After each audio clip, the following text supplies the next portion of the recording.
Question, इसके ऊपर मैं प्रॉपर डिस्कशन वैसे भी करने वाला था और मैं डिस्कस करूंगा भी इसके बारे में, मगर एक नॉर्मल क्वेश्चन जो सबके दिमाग में आया हुआ है, सबको थोड़ा दिक्कत आ रहा है, इसलिए मैं चाहता था कि पहले आंसर्स मेरे पास आ जाए।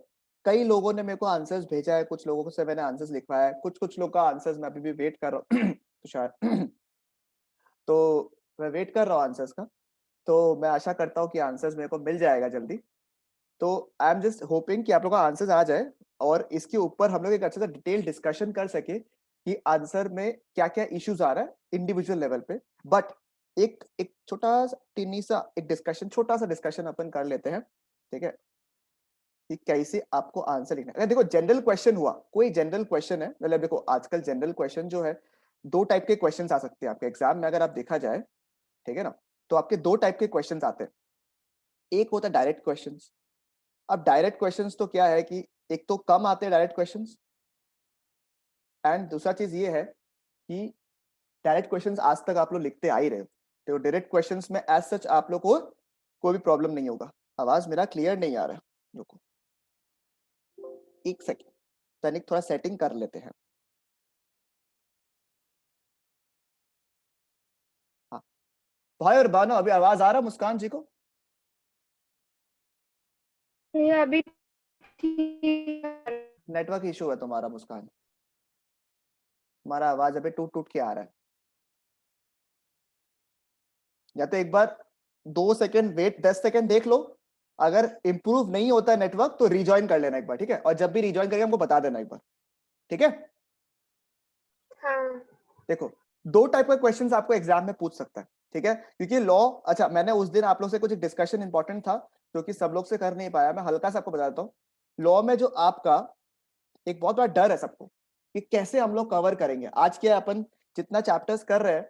आई एम होपफुल कि लोगों के दिमाग, ऐसा नहीं कि 100% डेटा आपके दिमाग में होगा, उतना मैं एक्सपेक्ट नहीं कर रहा है, बट अगर कोई सिंसियरली रेगुलर हल्का सा टाइम देकर रिवाइज कर रहा है, मैं क्यों बता रहा हूं कि अगर आपने अब तक रिवाइज नहीं किया, ठीक है, तो मैं आप लोग से सिर्फ एक ही रिक्वेस्ट करूंगा कि अगर आपने रेगुलरली शिद्दत से थोड़ा टाइम लॉ को दे दिया, भले मेरा क्लास हो या नहीं हो, इट्स योर रिस्पॉन्सिबिलिटी, कि आप अगर थोड़ा टाइम दे दोगे and you don't stop, reading the previous part.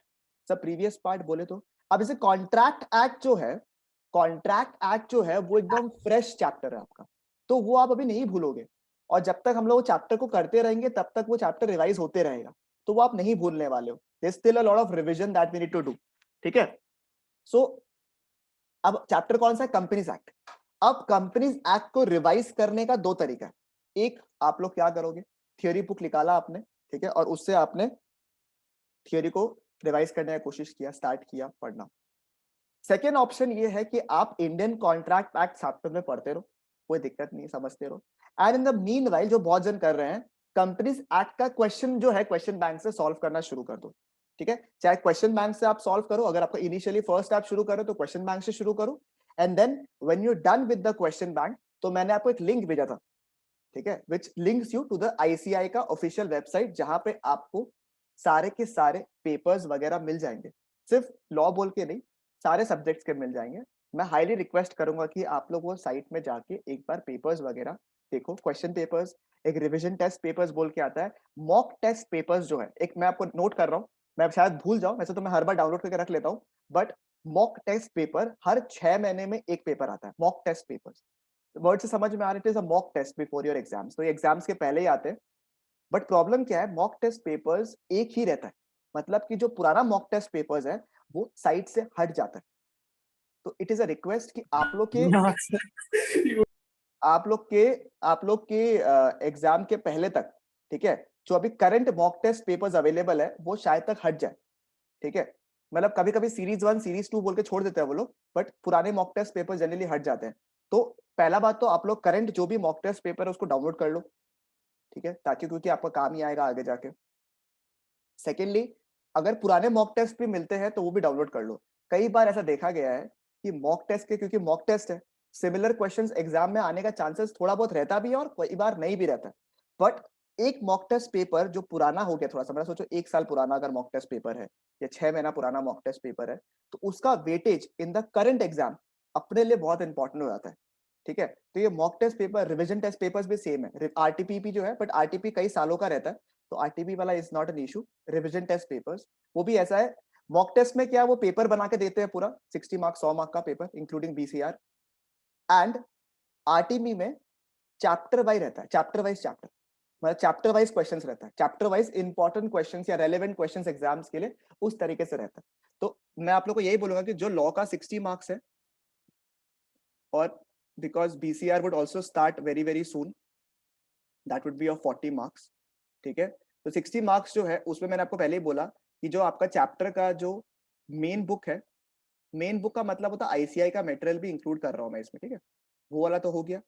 Question bank मैंने आपको दे ही दिया है, इससे भी आपके बहुत सारा कॉन्फिडेंस लेवल इंक्रीज हो जाएगा। नंबर 3 जो आईसीए के साइड से मैंने आपको बोला, मैं एमटीपी बोल रहा हूँ, मॉक टेस्ट पेपर्स, और आरटीपी हो गया, और एक्चुअल का एग्जाम का जो क्वेश्चन पेपर्स होता है। देखो इतना कुछ करना एग्जाम के 1 महीना पहले या 15 दिन पहले पॉसिबल नहीं है। तो मैं आप लोग से यही बोलूंगा कि बी स्मार्ट पीपल, ठीक है। There has to be some reason why 15%, 16% का पास परसेंटेज रहता है सीए फाउंडेशन का, ठीक है, बिकॉज सब लोग सही तरीके से नहीं पढ़ते हैं, सब पढ़ते हैं बट सही तरीके से नहीं पढ़ते। मैं आपको बोलूंगा कि जिसको पास लेजिटली होना है और अच्छा मार्क्स लेके आना है लॉ में, जिसको अपना लैंग्वेज को सुधारना है, वो लोग ये चीज अभी से शुरू अगर कर दिया आपने, स्पेशली मैं बोलूंगा आपको, स्पेशली ये वाला पार्ट, ठीक है, स्पेशली क्योंकि इसी में हम लोग डिले करते हैं, ठीक है, कि कर लेंगे अभी तो भैया हुआ नहीं है ना मेरा पार्ट, कोई दिक्कत नहीं है, देखो कितना आ रहा है, एग्जाम के क्वेश्चंस पेपर निकाल के देखो कि कैसा क्वेश्चंस आ रहा है, क्या आप सक रहे हो। जैसे आपको एग्जांपल, कंपनीज एक्ट आपका खत्म हो चुका है, तो it is a likely thing कि आप कंपनीज एक्ट के जितने भी पॉसिबल क्वेश्चंस है वो देखो, ठीक है, जितना पॉसिबल है। क्वेश्चन पेपर्स अगर आप देख रहे हो तो ठीक है, नहीं तो आप बोलोगे कि सर बाद में मैं क्वेश्चन पेपर्स को सॉल्व करूंगा, पूरा पूरा पेपर सॉल्व करूंगा, तो वो आपका चॉइस है, ठीक है। बट बाकी क्वेश्चंस तो आप देख सकते हो, तो देखो उससे कॉन्फिडेंस लेवल इंक्रीज भी होगा, और एक लाइकली हो कि हाँ ऐसा एग्जाम्स में क्वेश्चन आता है तो मैं तो सक जाऊंगा, ठीक है, पहला चीज। तो ये बहुत इंपॉर्टेंट चीज है जो कि आपको समझना है, ठीक है। ये मैं उनके लिए बोल रहा हूँ जो एग्जाम्स में अच्छा करना चाहते हैं, एंड आई मेक श्योर कि सभी लोग को अच्छा करना है, ठीक है, तो इसलिए जरूरी है। एंड ऑब्वियसली जितना बार भी आप लोग क्वेश्चंस वगैरह करोगे, आप मेरे को भेज दो, हो सकता है कि 2-3 घंटा डिले हो जाए या 1 दिन डिले हो जाए, बट मैं आंसर सबका देख रहा हूँ, ठीक है, तो वो दिक्कत नहीं होगा आप लोगों को। तो ये आप लोग को भेजना है रेगुलरली, मैं आपको बोला ही था, 2 से 3 क्वेश्चंस तो कंपलसरी, उसके ऊपर कोई करता है तो आपका चॉइस है, मेरे को भेज देना, रेगुलरली करना है, ठीक है। अभी तक नहीं शुरू किया है भैया, क्या करें, एज अ पेनल्टी 5 क्वेश्चंस के साथ स्टार्ट करो और रेगुलर का शुरू कर दो देना, ठीक है। बाकी लोग जो लोग का अभी तक स्टार्ट नहीं हुआ है, बट स्टार्ट आज से ही कर दो, मैं तो आपको बोलूंगा नहीं कल से, आज से शुरू कर दो, ठीक है, ये चीज है। भैया हाँ जी। Questions in the sense topic cover करना है एक ही क्वेश्चन में, या उसी टॉपिक से मतलब उसका कैटेगरीज डिवाइड करते करते, जैसे एक किसमें किसमें बोल रहा तुम, आरटी में? मतलब जैसे कंपनीज लॉ हो गया, मतलब आप जो आंसर्स भेजने बोला है ये हम लोग खुद से क्वेश्चन थोड़ा ना एनी करेंगे, एनी रैंडमली 3 क्वेश्चंस, मतलब खुद से बना सकता हम। नहीं मतलब क्वेश्चन बना दरकार नहीं, we enough questions Harsh, question bank है, ये मटेरियल्स में इतने सारे क्वेश्चंस है, पहले तुम क्वेश्चंस, क्योंकि जो क्वेश्चन बैंक है उसमें भी ऑलरेडी थोड़े बहुत क्वेश्चन सेल्फ बनाए हुए हैं, ठीक है, तो उतना क्वेश्चंस कर देने से मेरे लिए, मेरे हिसाब से इट्स मोर देन सफिशिएंट, मतलब you can get more than 60, मतलब मेरा श्योरिटी बोल सकता हूं मैं, अगर आपने सारे क्वेश्चन अच्छे से कर लिया और आपका कॉन्सेप्ट क्लियर है तो, ठीक है। अगर और अच्छा, एक मैं जो एक और चीज डिस्कस कर रहा हूँ, I come back to Harsh again, ठीक है। एक और बहुत इंपॉर्टेंट चीज कि आपको लगता है कि भैया ये तो तभी पॉसिबल है ना जब मैं 100% सिलेबस कर लूंगा, अपना एम 100% सिलेबस करने का है। in law we have an aim to complete 100% syllabus, ठीक है, बट अगर आपने सही तरीके से किया ना, सही तरीके से प्लान किया, सब कुछ सही तरीके से, मतलब अगर आप पेपर्स देखना शुरू करोगे ना एक बार, तो आपको समझ में आएगा सर कि it is not a very very difficult job, it's just about planning, and that is the most important thing, it's about the plan. देखो सर पेपर जो 116 मार्क का आता है, 116 मार्क्स का पेपर आता है, उसमें से आपको 16 मार्क का जो क्वेश्चन है वो आपके लिए ऑप्शनल है, दैट मीन्स सर आपको 116 मार्क का पेपर में से 100 मार्क का पेपर सॉल्व करना है, ठीक है, 100 मार्क का पेपर, तो 16 मार्क तो आपके वहां पे ऑप्शनल हो गया, ये आप 15 मिनट में डिसाइड करते हो कि आपको कौन सा क्वेश्चन करना है, ठीक है, तो आपके लिए ऑलरेडी फिल्टरेशन हो रहा है, और जरूरी नहीं, देखो आप 60 तब भी ला सकते हो, देखो मैं अभी भी बोलूंगा कि अभी के टाइम में तो ये सोचना ही नहीं है आप लोगों को कि मैं सिलेबस रिडक्शन पढ़ूंगा या फिर मैं कम चैप्टर पढ़ के जाऊंगा या फिर कोई टॉपिक छोड़ के जाऊंगा, ठीक है, पहला बात। दूसरा बात, अगर आपके दिमाग में आ रहा है कि भैया मेरे को ना एक टॉपिक में बहुत टाइम लग रहा है, एग्जाम के टाइम में भी ऐसा होगा, डेढ़ दिन है, ठीक है, उस 1.5 दिन में आपको मैक्सिमम कवरेज करना है। आप अगर एक चैप्टर को लेके, एक टॉपिक को लेके अटक गए कि भैया समझ में नहीं आ रहा, माथा में घुस ही नहीं रहा, क्या करें, ये हम कोई भी सब्जेक्ट के लिए बोल रहा है, खाली लॉ बोल के नहीं बोल रहा है, कोई भी सब्जेक्ट के लिए, अरे भैया उसमें टाइम वेस्ट मत करो। ये एग्जाम में भी होगा कि एक पर्टिकुलर सम आपका बहुत टाइम लगा रहा है, छोड़ दो उसको, टाइम मिलेगा बाद में आ जाना। लॉ का कोई क्वेश्चन लिख रहा है आप लोग, बहुत टाइम लग रहा है, ठीक है, मतलब नहीं समझ में आ रहा, फ्रेम आउट नहीं हो रहा, छोड़ दो।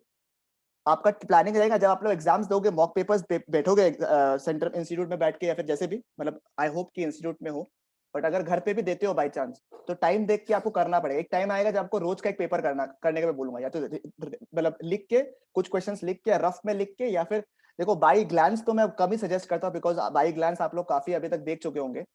तो मतलब बोलता ना, एग्जाम देने से पहले एग्जाम को समझ लो कि एग्जाम में पूछता कैसे। जैसे एग्जांपल, आई होप कि मोटा मोटी सबका कंपनीज एक्ट का एक आइडिया जरूर हो गया होगा, और कॉन्ट्रैक्ट एक्ट में अभी तक मैं बोलूंगा यूनिट 3 तक अगर आप कर लोगे, उसके बाद उसमें भी आप पेपर सॉल्व करने लायक पोजीशन में आ जाओगे कुछ हद तक, ठीक है।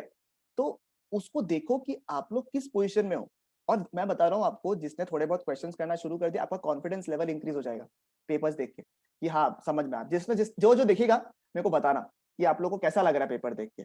और मैं बता रहा हूँ आपको, लॉ का पेपर इजी नहीं आता, तो अगर आपको वो पेपर इजी लग रहा है तो आप समझ जाना।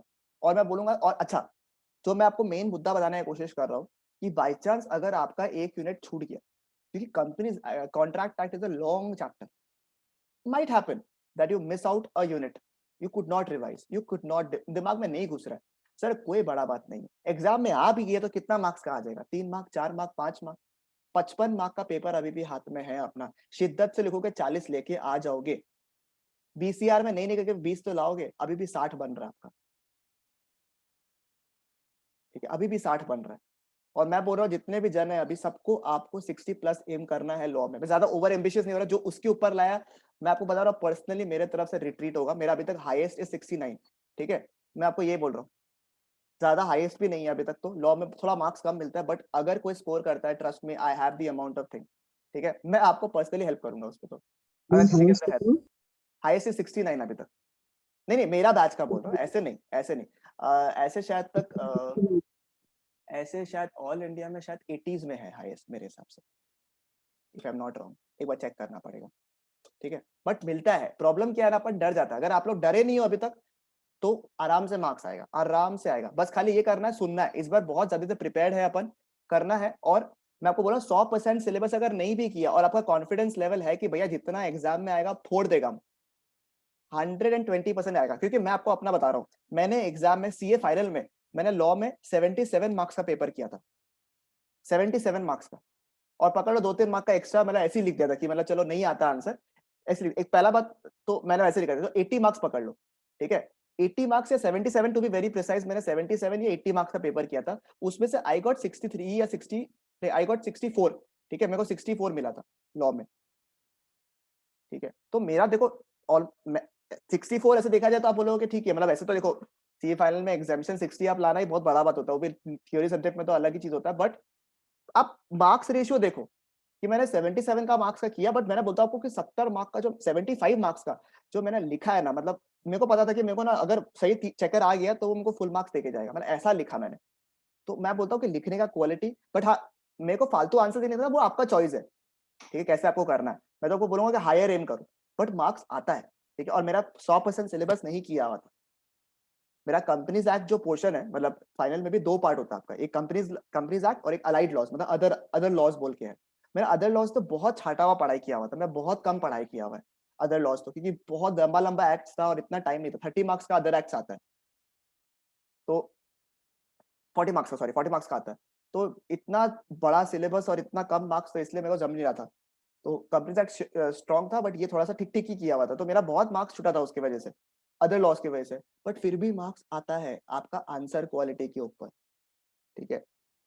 If you write an answer, don't think, देखो when you write an answer, before sending it to me, read it yourself, एक बार देखने के लिए कि कैसा लिखा आपने, इफ यू आर सैटिस्फाइड, भेजो तो मेरे को सारा आंसर्स भेजो, वो तो कोई स्ट्रेस नहीं है, but if you feel that you can still improve, because every single day if you improve 5% also, that means the improvement of answers would be next level, और ये आपको आईपीसीसी और सीए फाइनल में help करेगा। ये जो root base आप कर रहे हो ना अभी आंसर लिखने का, ये आपको आईपीसीसी और सीए फाइनल्स में करेगा, बिकॉज वहां पे आपको बैठ के आंसर दिखाने नहीं सकेगा वो लोग, बहुत लंबा सिलेबस होता है। ठीक है, सिलेबस तो अपना भी बहुत बड़ा है, बट चलो जितना तक हो सके अपन कोशिश करते हैं। तो 100% सिलेबस सर मिथ है कि 100% सिलेबस आपका होने से ही आपको मार्क्स मिलेगा, नहीं, जरूरी नहीं है। बट जितना कर रहे हो बेस्ट इन क्लास, मतलब बोलता ना कहीं से कुछ भी पूछ लो। आज अगर आप कंपनीज एक्ट रिवाइज कर रहे हो तो दुनिया का ऐसा कोई क्वेश्चन नहीं होना चाहिए जो आपको नहीं आता। आपको 12 मार्क चाहिए तो चाहिए कंपनीज एक्ट में, ये आपका गोल होना चाहिए। बाकी चैप्टर्स को एक बार के लिए भूल जाओ। जब आप चैप्टर पढ़ रहे हो ऐसा पढ़ो, कंपनीज एक्ट को ऐसे पढ़ो, सारा क्वेश्चंस कवर करो कि 12 से 13 मार्क जो कंपनीज एक्ट में आता है वो मेरा है। इस तरीके से अपना फाउंडेशन करो, क्योंकि आपको 60 मार्क्स का पेपर है। कंप्लीट 12 मार्क्स, अराउंड 10 to 11 12% नहीं ज्यादा हो गया, 15% अराउंड तुम्हारा खत्म हो गया, 15%। धीरे धीरे तुम अपना गोल, जैसे तुम अगर सोच रहे हो कि लॉ में मेरे को 40 लाना है, सर एक गोल बना लो मिनिमम 40 प्लस, ठीक है, और बीसीआर में एटलीस्ट 20 प्लस लाना है। अगर तुम्हारा ये गोल है, ठीक है, अगर तुम्हारा ये गोल है कि you want to score more than 40 plus in law and BCR 20 plus, ठीक है, मैं बहुत माइलेज और बहुत बता रहा हूँ आपको, ये आपको डिपेंड करता है। अगर इंग्लिश थोड़ा स्ट्रॉन्ग है आपका तो you can aim 25 plus in BCR also, ठीक है, ये आपके ऊपर है। किसी किसी का इंग्लिश जिसका अच्छा, आप तो पूरा कैपिटलाइज करो बीसीआर को। और इंग्लिश अच्छा का मतलब नहीं कि आपके पास बहुत सारा एकदम ट्रेडिशनली बहुत अच्छा वर्ड आना चाहिए, ऐसा नहीं है। It should be just good, like letter writing ये सब में अच्छा है, कॉम्प्रिहेंशन पैकेज जो आप इंग्लिश वाला पार्ट था उसमें अच्छे हो। BCR is your thing, it's easy, ठीक है, तो you can easily get 20 plus यहाँ पे। अगर आप 40 प्लस एम करो तो ब्रेक डाउन कि सर आप ये 40 लाओगे कहाँ कहाँ से, स्ट्रैटेजीज, ठीक है, स्ट्रैटेजीज जो मैं आपको बोल रहा हूँ ये सिर्फ फाउंडेशन के लिए नहीं, मैं बता रहा हूँ फाइनल तक भी ये वाला आप चीजें यूज करोगे, मैं लिख के दे रहा हूँ आपको, लिख के, ठीक है। स्ट्रैटेजी 40 प्लस आप लाओगे कैसे, मेरे ऐसे कौन से चैप्टर्स है जिसमें मैं इतना सॉलिड हूँ कि आप कहीं से कुछ भी पूछ लो मेरे को आता है, वो 40 प्लस को आप श्योर कर लिया ना, हो गया काम, वहीं पे आपका काम हो गया, ठीक है। तो what ever chapter you do, don't do a rush कि माय गॉड ये भी करना है, ये भी करना है, ये भी करना है, ये भी करना है। जितना कर रहे हो, एक अगर फर्स्ट टाइम पढ़ रहे हो रिवाइज कर रहे हो फास्ट करो, फर्स्ट टाइम पढ़ रहे हो, फर्स्ट टाइम क्वेश्चंस कर रहे हो, टेक अप द टाइम, कोई हड़बड़ी नहीं है, आराम से करो, अच्छे से करो, शिद्दत से करो। इसका थोड़ा सा 50% किया, उसका 40% किया, इसका 30% किया, एंड अप कुछ नहीं होता है, ठीक है। एंड ये एक बहुत इंपॉर्टेंट चीज है, ठीक है। And second most important thing, cumulative performance is important, ठीक है। क्यूमुलेटिव परफॉर्मेंस का मतलब क्या होता है, सारे सब्जेक्ट्स इंपॉर्टेंट है आपके लिए, क्योंकि कोई एक सब्जेक्ट की वजह से नहीं होगा। लॉ में 60 70 भी आ गया आपका और एक दूसरे सब्जेक्ट में आपका मार्क्स नहीं आया है, आप अल्टीमेटली पास नहीं होगे, ठीक है। तो please don't focus on one particular thing, focus your identity into different area, सब में इक्वल अमाउंट ऑफ इंटरेस्ट हो, बिकॉज सारे सब्जेक्ट आपके लिए इंपॉर्टेंट है। क्योंकि एज अ होल आपको 40 तो मिनिमम चाहिए, और मैं 40 के लिए तो पढ़ने ही मना कर देता हूँ, 50 तो मिनिमम लाना है, बेयर मिनिमम 50 तो आपको लाना ही लाना है, ठीक है। और मैं अभी भी बोलूंगा लॉ में कैपिटलाइज करो अपना टाइम, बहुत सही है। जब मैं इको शुरू करूं, सब लोग प्लीज, कोई भी ऐसा नहीं होना चाहिए जो एक नंबर 1 क्लास मिस करे, ठीक है। आपको चैप्टर चाहे आता भी हो, कुछ लोग मेरे से पढ़े हुए हैं, तो मैं बोला अगर आपको चैप्टर आता भी है क्लास मत मिस करो, दरकार पड़ेगा आप लोग बैठ के एमसीक्यू सॉल्व कर लो, मैं आपको एक्स्ट्रा एमसीक्यूज दे दूंगा, सॉल्व करो, but everybody will be at par, because that's a golden chapter, golden subject for you. उसमें 60 के ऊपर लाना है, प्रोवाइडेड कि पेपर कैसा आता है। और उसके साथ साथ अपन दूसरा एक सब्जेक्ट के लिए भी रेडी कर रहे हैं कि अगर वो पेपर फॉर सम रीजन खराब आया तो अपने पास में एक सेकेंड सब्जेक्ट भी है जो कि अपन को रेडी कर सकता है, ठीक है। तो इसलिए कंटिजेंसी प्लान रखना है, एक गोल्डन सब्जेक्ट को हाथ में रखना है, और सभी लोग साथ में खत्म करेंगे इको को, कोई फाकी नहीं मारेगा, ठीक है, क्योंकि वो एक बहुत इंपॉर्टेंट सब्जेक्ट है। सब्जेक्ट सारे इंपॉर्टेंट है, but you know it is a subject which can help you score well, ठीक है। That's why I am saying it's a tried and tested formula, that's why I am saying, ठीक है। तो ये एक बहुत जरूरी बात है। सेकंड, ये समझ में आया आपको, कॉन्फिडेंस आ रहा है इसको देख के, इसको देख के थोड़ा कॉन्फिडेंस आ रहा है कि हाँ भैया कर लेगा।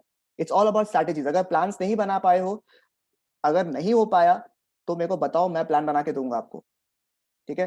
भैया ऐसे समझ में नहीं आता है, बैठ के डिस्कस करेंगे, बट प्लान बहुत जरूरी है। The most important thing is planning. पढ़ते सब है, आई रिपीट, पढ़ते सब है, सब मेहनत करते हैं। सीए कोई मजाक वाला सिलेबस तो है नहीं कि आप मजाक मजाक में आ गए और पास हो गए, मेहनत सब करते हैं, but this is the most important thing, this, पहला बात यहां से, ठीक है। ये बहुत जरूरी चीज है।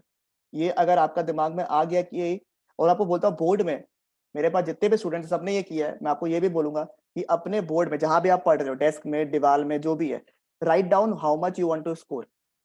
300 प्लस, 310, 302, 280, 260, जो निकालना है, ठीक है, लिख के रखो। Every day that looking at that figure ना, इट विल मोटिवेट यू।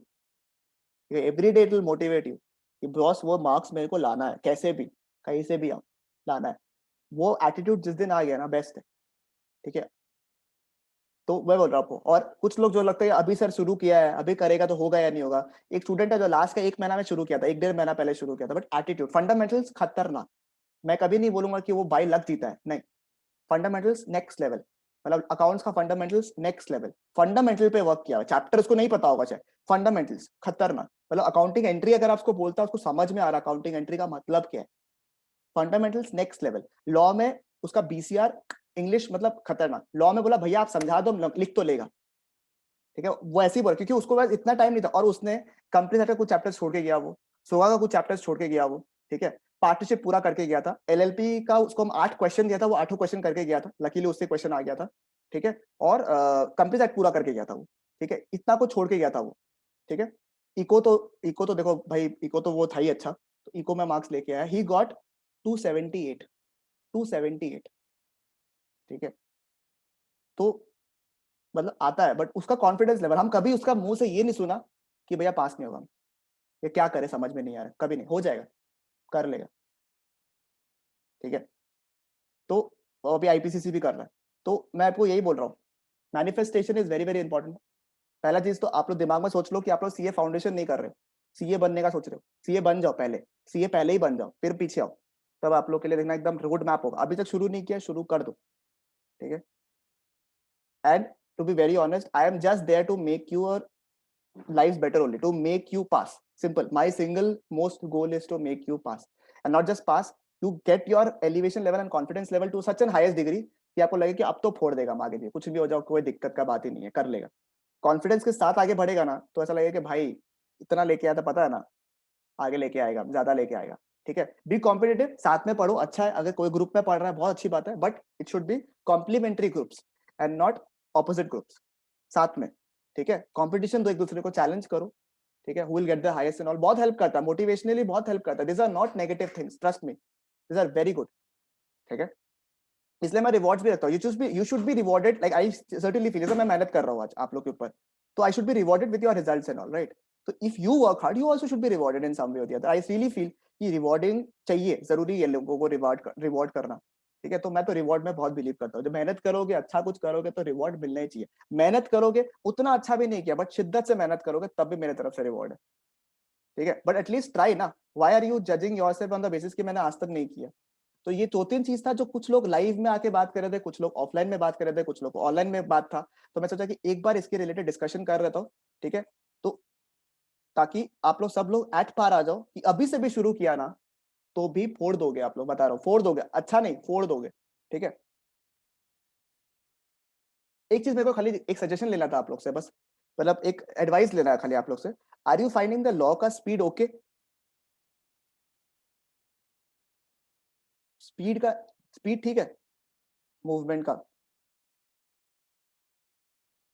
मतलब आंसर एक्सपेक्ट कर रहा है, स्पीड ठीक है। भैया तो स्पीड थोड़ा स्लो है, थोड़ा स्लो है, मतलब जिस कंपैरिजन में मैं कराता हूँ उससे थोड़ा स्लो चल रहा है। इट माइट हैपन कि जो अपन डेडलाइन लिमिट रख के रखा था, उससे थोड़ा एक्सटेंड हो जाए। आई कैन ट्राई, अभी भी मैं कोशिश तो वही करूंगा कि मतलब मैं कभी आज तक विद इन द जो मेरा डेडलाइन लिमिट होता है उसके अंदर ही, मतलब 10 दिन पहले भी खत्म कर देता हूँ चैप्टर सिलेबस को। But this time it might happen, so I am just giving, मतलब मैं फर्स्ट टाइम कंटिन्यूसी रख रहा हूँ। विल दैट बी ओके, या मैं थोड़ा स्पीड को इंक्रीज करूँ? भैया इंक्रीज कीजिए। इंक्रीज करें हम? ठीक है, इंक्रीज करें तब चलेगा, मैं थोड़ा इंक्रीज कर देता हूँ, कोई दिक्कत नहीं है। But if it just crosses law को, तो मैं नहीं बोलूंगा कि क्रॉस करेगा, मेरे को नहीं लगता लॉ का क्रॉस करना चाहिए उतना। But I feel for eco it might. ठीक है, it might a bit, because we focusing too much of law right now. तो लेट्स सी। ठीक है, थोड़ा सा क्रॉस करने से इट्स फाइन ना, इट्स ओके। ठीक है, चलेगा। आओ, अरे मैंने बंद कर दिया। अच्छा, आंसर कैसे लिखना है ये देख लो एक बार। अगर कोई जनरल क्वेश्चन, डायरेक्ट क्वेश्चन अगर होगा तब तो बात ही खत्म हो गई। डायरेक्ट क्वेश्चन को तो आपको आंसर वैसे भी आते ही करने। अगर कोई केस स्टडी बेस्ड या जेनरिक मतलब जो एप्लीकेशन बेस्ड क्वेश्चन अगर आता है तो मैं आपको यही बोलूंगा कि एक तो मैंने आपको लिखवाया था, ठीक है, एक तरीका मैंने लिखवाया था आपको कि अगर 6 मार्क का क्वेश्चन आता है और एकदम प्रॉपर केस स्टडी वाला आता है तो पहले फैक्ट्स ऑफ द केस लिख दो आप लोग, ठीक है, ये एक तरीका मैंने आपको बताया था। But this will not be applicable to all the questions obviously, ठीक है। facts of the case generally in 2 lines, ठीक है, 2 लाइन के अंदर लिखो, लंबा नहीं लिखना। जैसे मैंने किसी का आंसर्स चेक किया, लोग पूरा भर भर के पूरा केस लिखता है, उतना लिखना नहीं है। केस में उतना मार्क्स नहीं है, हाफ मार्क्स है खाली केस में, तो इतना लिख के मतलब नहीं है, 2 लाइन लिखने से हो जाएगा। Number 2, relevant provisions and sections, ठीक है। अगर प्रोविजंस सेक्शंस नहीं पता तो सेक्शंस मत लिखना। अगर सिर्फ प्रोविजन पता तो प्रोविजन पता, प्रोविजन मतलब as per the companies act ये सबसेक्शन 2 सबसेक्शन 20, जो आपका जो भी जैसे एग्जांपल कोई भी क्वेश्चन का एक थीम होता है, किसी के ऊपर पूछा, जैसे कॉर्पोरेट बिल के ऊपर पूछ लिया, या फिर प्राइवेट कंपनी है या नहीं वो पूछ लिया, या फिर आपको सब्सिडरी कंपनी है या नहीं उसके ऊपर पूछ लिया, या फिर डॉक्ट्रिन ऑफ इंडोर मैनेजमेंट, तो सबका एक थीम रहता है, एक प्रोविजन रहता है। जैसे डॉक्ट्रिन ऑफ इंडोर मैनेजमेंट किसको बचाता है, या फिर क्या एग्जाम्पशन है कि जो इंटरनल मैटर्स है वो क्या होगा, दे आर वर्किंग, ठीक है, as per the desired requirements, right.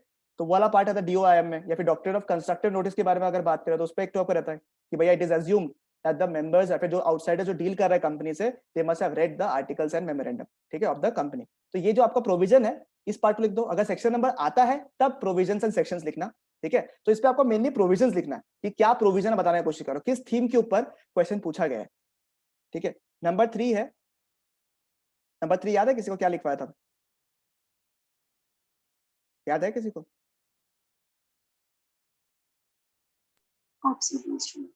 Observations about the case, observations, ठीक है, कि क्या ऑब्जर्वेशंस है ऑन द केस। तो आप लिख सकते हो यहाँ पे कि कीपिंग द रेलेवेंट प्रोविजंस, या फिर as per the relevant provisions or as mention in the relevant provisions, ठीक है, ठीक है, उस तरीके से आप शुरू कर सकते हो यहाँ पे, ठीक है। या फिर in the following case we have observed, ठीक है, in the following case we have observed, कि क्या हो रहा है, ठीक है।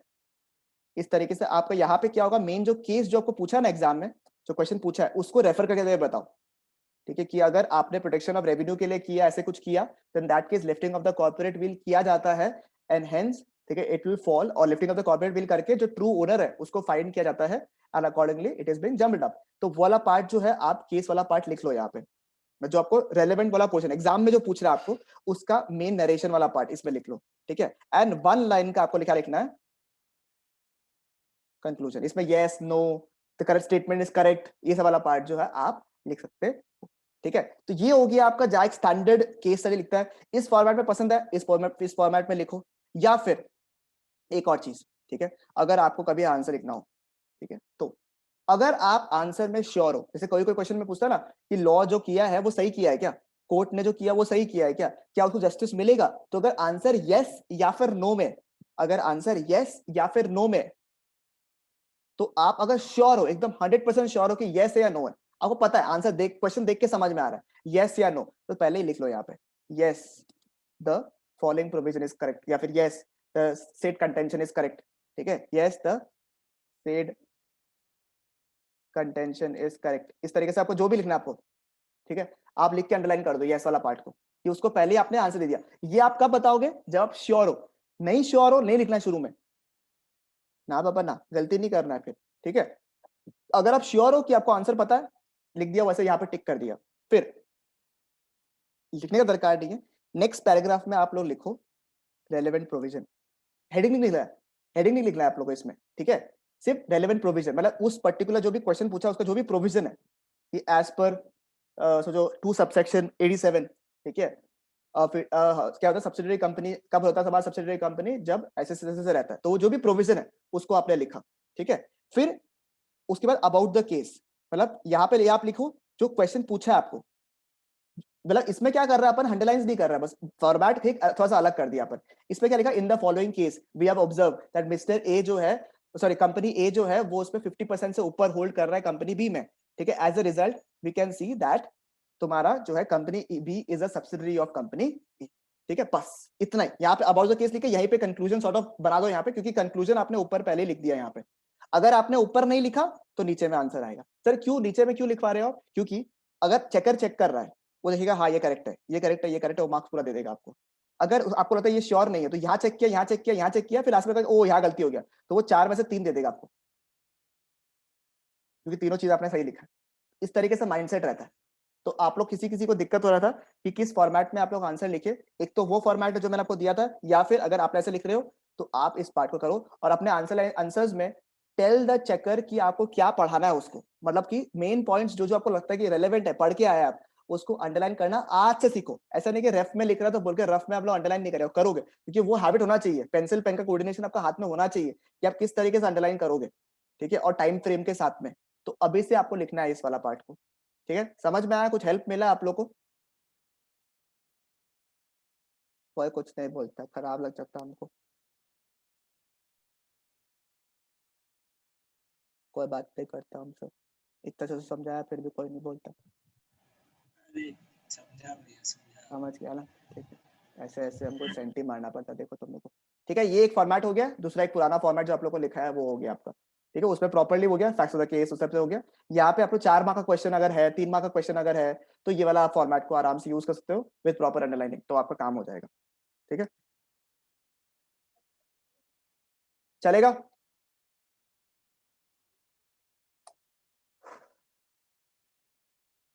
अब सुनो, मुझे बताओ चैप्टर यूनिट नंबर 1 और unit number 2 of Indian contract act पूरा क्लियर है? प्रॉपर्ली सबका क्लियर है? किसी को कोई डाउट दोनों यूनिट में? किसी में भी? यूनिट 1 में क्या बेसिक्स था?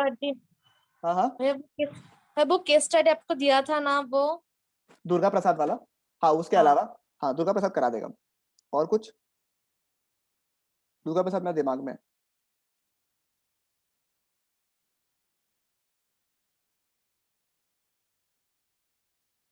दुर्गा प्रसाद के अलावा कोई डाउट?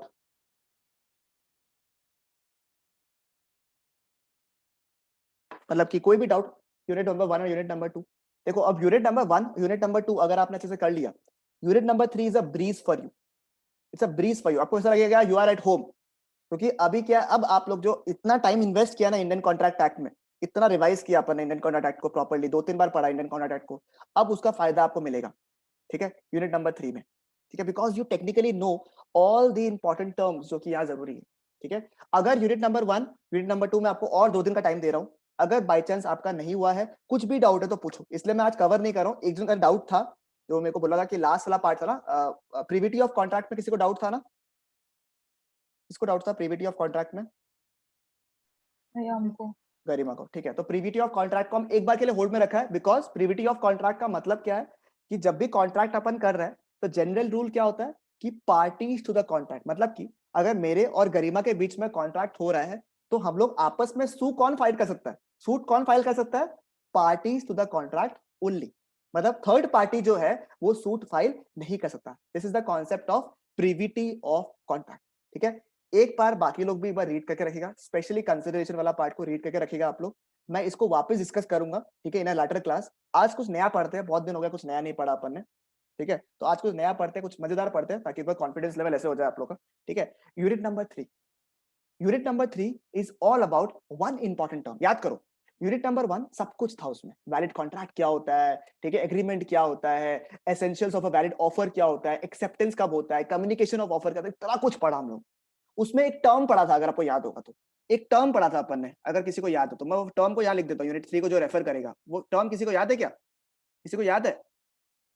किसी को याद है क्या? कंसेंट। हाँ, और कंसेंट कैसा होना चाहिए? फ्री होना चाहिए, फ्री कंसेंट होना चाहिए। तो ये पूरा का पूरा यूनिट जो है इसी थीम के ऊपर है कि सर फ्री कंसेंट कब होता है। ठीक है, फ्री कंसेंट कब होता है, इसी थीम के ऊपर है। देखा जाए तो free consent is a part of the unit number 3, but मैं बोलूंगा कि सर सबसे इंपॉर्टेंट टर्म जो है ना वो यही है, क्योंकि फ्री कंसेंट कब होगा? जब पार्टीज जो कॉन्ट्रैक्ट कर रहा है वो वैलिड हो।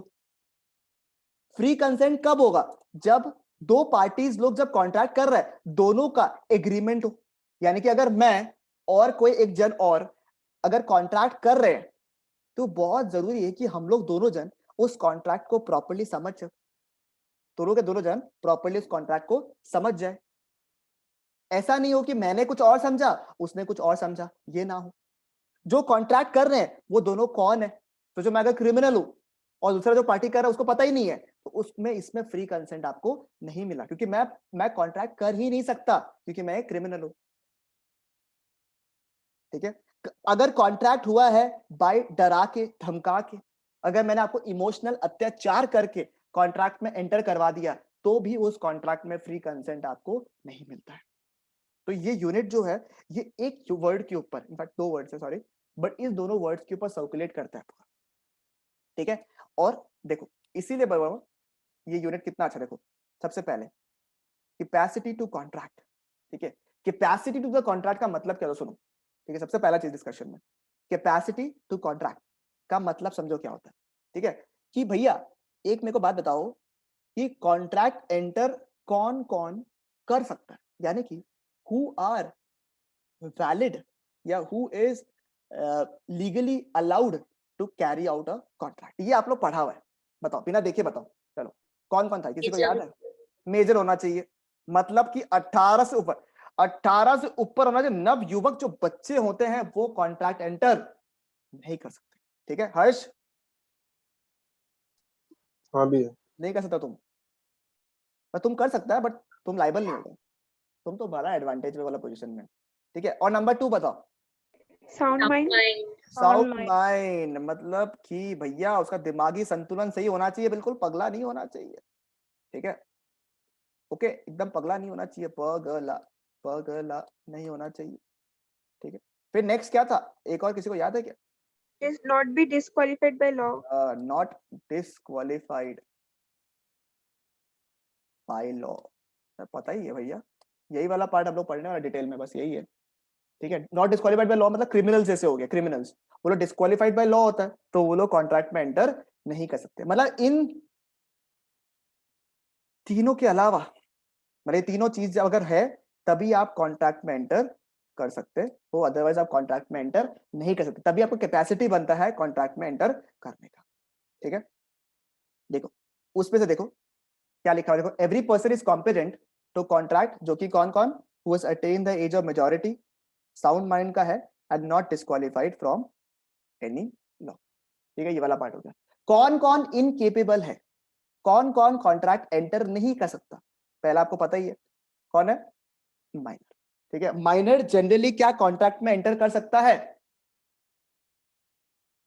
माइनर क्या कॉन्ट्रैक्ट में एंटर कर सकता है क्या? नहीं कर सकता, क्योंकि वो, अगर आपने माइनर के साथ में कोई भी कॉन्ट्रैक्ट किया तो वो कॉन्ट्रैक्ट क्या बन जाएगा? अगर आपने माइनर के साथ में, खाली वॉइड होगा, sure, Void ab initio. Void एब इनिशियो, यानी कि क्या, यानी कि क्या, शुरू से क्या है ये, शुरू से क्या है ये, शुरू से खारिज। ठीक है, शुरू से क्या है, शुरू से खारिज है भैया। माइनर के साथ में अगर आप कॉन्ट्रैक्ट कर रहे हो तो ये शुरू से खारिज है, आप इसको कोई भी हालत में वैलिडेट नहीं कर सकते भैया, ये शुरू से ही क्या है, शुरू से ही ये खारिज है। और अभी आप लोगों को वॉइड एब इनिशियो का मतलब पता है, void from the what, void from the beginning, यानी कि हमारे लैंग्वेज में क्या है, ये शुरू से ही क्या है, शुरू से ही क्या है, खारिज है। ठीक है, तो यानी कि कॉन्ट्रैक्ट अगर आप माइनर के साथ में एंटर करते हो तो वो शुरू से ही क्या है, खारिज। ठीक है, बाय चांस सोचो अगर आपने कॉन्ट्रैक्ट एंटर कर दिया हर्ष के साथ में, ठीक है, और हर्ष था उस समय 16 वर्ष का, ठीक है, 2 साल बाद में हुआ वो 18 वर्ष का। ठीक है, आपने बोला चलो हर्ष कोई बात नहीं, 16 जब तुम था कॉन्ट्रैक्ट एंटर करवा दिया तुमसे, ठीक है, उस समय तो कॉन्ट्रैक्ट वॉइड एब इनिशियो था। ठीक है, अब तो तुम 18 का हो गया, अब तुम्हारे लिए कॉन्ट्रैक्ट वैलिड हो गया है, क्या ये पॉसिबल है? नहीं. पॉसिबल नहीं है, यानी कि चाहे वो कोई भी एज का हो, अगर आपने कोई भी कॉन्ट्रैक्ट एंटर किया जब वो बालक था, छोटा बच्चा था, ठीक है, उस समय अगर आपने कोई भी कॉन्ट्रैक्ट में एंटर किया हो, वो बाद में जाकर भी वैलिडेट नहीं हो सकता। मतलब रैटिफिकेशन एक वर्ड लिखा हुआ देखो तो, रैटिफिकेशन, किसी को मतलब पता है क्या रैटिफिकेशन का? बताओ। Correct होना. करेक्शन, कोई भी करेक्शन करना पॉसिबल नहीं है मेजॉरिटी के बाद में। जस्ट बिकॉज अगर आपने कोई भी माइनर के साथ में कॉन्ट्रैक्ट कर भी लिया, अगर वो बड़ा भी हो गया, तब भी आप ऐसे नहीं हो सकते कि ओहो गलती हो गया चलो इसको करेक्ट कर देते हैं, ऐसा पॉसिबल, ठीक है, ऐसा पॉसिबल। नंबर थ्री क्या लिखा हुआ देखो, minor can be a beneficiary और can take benefit out of a contract. मतलब कि अगर माइनर बाई चांस, पहला बात तो कॉन्ट्रैक्ट में एंटर कर ही नहीं सकता, और बाई चांस अगर वो कॉन्ट्रैक्ट में एंटर हो गया तो भैया वो बेनिफिट जरूर ले सकता है, वो बेनिफिट जरूर ले सकता है, ठीक है। मतलब कि सर, मतलब एग्जांपल सोचो, अगर सोचो बाई चांस एक माइनर जो है, वैसे अलाउड नहीं है हाँ, बट मैं बता रहा हूं आपको, अगर एक माइनर है वो एक पार्टनरशिप फर्म में पार्टनर बन गया, ठीक है, अगर एक माइनर पार्टनरशिप फर्म में क्या बन गया, पार्टनर बन गया, तो वो चाहे जो पार्टनर को जो भी प्रॉफिट्स वगैरह मिलते हैं ना, प्रॉफिट्स वगैरह, रेम्यूनरेशन वगैरह जो भी मिलता है आपको पार्टनर को, ठीक है, वो सब कुछ इसको मिल सकता है, सारे बेनिफिट्स जो है वो माइनर को मिल जाएगा, बट इसकी कोई भी लाइबिलिटी नहीं होगी। मतलब कि अगर बाई चांस कोई भी पेमेंट्स करना पड़े आगे जाके, तो उसके लिए माइनर रेस्पॉन्सिबल नहीं होगा। मतलब कि माइनर जो है उसको बेनिफिट जरूर हर चीज का मिल सकता है। इसका मतलब क्या समझा हम लोगों ने, कि माइनर जो है उसको सब चीज के बेनिफिट जरूर मिल सकते हो, बेनिफिशियरी जरूर बन सकता है, can take out a benefit, but उसकी लाइबिलिटी होगी क्या, उसकी लाइबिलिटी, उसकी लाइबिलिटी बिल्कुल भी नहीं होगी, कोई लाइबिलिटी नहीं है उसकी, ठीक है। फिर क्या लिखा है देखो, एकदम बकवास सा पॉइंट है ये, ठीक है। A minor can always plead minority, हमेशा जब भी वो कॉन्ट्रैक्ट में एंटर कर रहा है, जब भी वो कुछ कर रहा है, कुछ भी हो रहा है, वो हमेशा बोल सकता है कि भैया मैं 18 के नीचे हूँ, मैं छोटा हूँ, ठीक है। तो हमेशा कभी भी अगर कुछ भी गड़बड़ हो गया, जैसे बोलता है ना कभी, जैसे कि सोचो अगर बाई चांस किसी से गड़बड़ हो गया तो वो रो देता है, फिर अगर आप मेरे सामने अगर कोई भी रो दिया तो भैया उस समय तो वही गेम जीत गया हाथों हाथ, तो क्या ब्रह्मास्त्र हो गया, ठीक है। तो माइनर का सबसे बड़ा ब्रह्मास्त्र क्या है, कि वो छोटा है, ठीक है, और वो कभी भी ये बात बोल सकता है। मतलब सर इसका फायदा क्या हुआ, सुनो देखो, बाई चांस, बाई चांस ये हर्ष बाबू जो है ना, हर्ष बोलता है भैया पूरा बढ़िया से लॉ पढ़ लिया है, सुनो क्या हुआ, ठीक है। हर्ष जो है वो जतिनवा के साथ में कॉन्ट्रैक्ट में एंटर किया, ठीक है, कोई भी कॉन्ट्रैक्ट में एंटर किया जतिन के साथ में। उस समय हर्ष बोला कि यार जतिन की सब पसी, मैं क्लास में ना यार मजाक में बोलता हूँ, मैं कोई माइनर वगैरह नहीं हूँ, ठीक है, मैं मेजर ही हूँ। वो भैया को एग्जाम्पल देने के लिए मैंने बोल दिया ऐसे ही कि मैं माइनर हूँ, ठीक है, ऐसे मैं 18+ हूँ। जतिन बेचारा मान गया, जतिन बोला कि हाँ ठीक है भैया सही बोल रहा होगा, दोस्त है मेरा। जतिन बेचारा कॉन्ट्रैक्ट में एंटर कर दिया। जब बाद में जतिन के, जब हर्ष को पेमेंट का बारी आया उस कॉन्ट्रैक्ट के बदले, जब हर्ष को पेमेंट का बारी आया तो हर्ष बोलता है मैं तो बच्चा हूँ, मैं तो नन्हा सा बालक हूँ, मैं तो 18 के नीचे हूँ, मैं तो कुछ नहीं दूंगा, मैं तो सिर्फ बेनिफिट्स ले सकता हूँ, लाइबिलिटी मेरी नहीं रहती है। जतिन बोलेगा भैया उस समय जब कॉन्ट्रैक्ट एंटर कर रहा था ना, तब ये मना कर रहा था कि मैं माइनर नहीं हूं, तो आप मुझे बताओ कि मैं किस तरीके से हर्ष की बात को मानूं। हर्ष हैज टू पे द लाइबिलिटी, आप मुझे बताओ कौन जीतेगा। हम जीतेगा भैया। हर्ष बोला हम जीतेगा भैया, क्योंकि you can always plead what, you can always plead what, you can always plead your what, minority, you can always plead. ऐसा नहीं कि आप कॉन्ट्रैक्ट एंटर होने से पहले ही हर्ष को बोलना पड़ेगा, ऐसा कुछ नहीं है, ठीक है, ऐसा कुछ नहीं है। वो कोई भी टाइम में अपने माइनॉरिटी को प्लीड कर सकता है, वो बता सकता है कि मैं बालक हूं, और वो बच सकता है। इसका ये मतलब नहीं हर्ष होने से बदमाशी करे, हाँ, ठीक है। अब point number 5 is a very easy point, but इसको स्टार मार्क करो, ये इंपॉर्टेंट पॉइंट, ऐसे तो मार्क किया हुआ है यहाँ पे, स्टार दिया हुआ है। ये एक अलग पॉइंट है, मतलब बोलता है इसको, ये मतलब बाकी जो पॉइंट्स आप पढ़ रहे हो ना, वो सारा है कि हाँ ठीक है माइनॉरिटी प्लीड, हाँ उसको बेनिफिट्स तो मिल ही सकता है, वॉइड ऑफ इनिशियो है, कोई भी करेक्शन आप करना पॉसिबल नहीं है, ऐसा तो इजी पॉइंट्स है। आप सुनो लाइबिलिटीज फॉर नेसेसरीज, ठीक है, ये सुनो क्या है, ठीक है, मैंने ये आपको ऐसे बता दिया था, बट एक बार वापस से डिस्कस करते हैं इसके ऊपर, ठीक है, देख ध्यान से। सुमन को आवाज आ रहा है,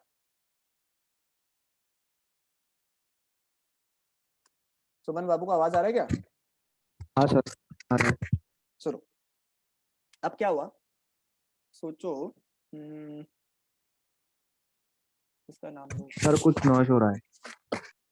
नॉइज हो रहा है, अभी ठीक है? नहीं सर। क्या दिक्कत है? तो कुछ आवाज, बाकी लोग को भी आवाज आ रहा है क्या? नहीं हाँ नहीं आ रहा ना, जो मतलब शायद नेटवर्क का इशू है। अच्छा सुनो, एक बात सुनो, अभी ध्यान से सुनो। अब क्या हुआ सोचो, हाँ सोचो, शाहरुख खान का जो सबसे छोटा बेटा है उसका नाम क्या है?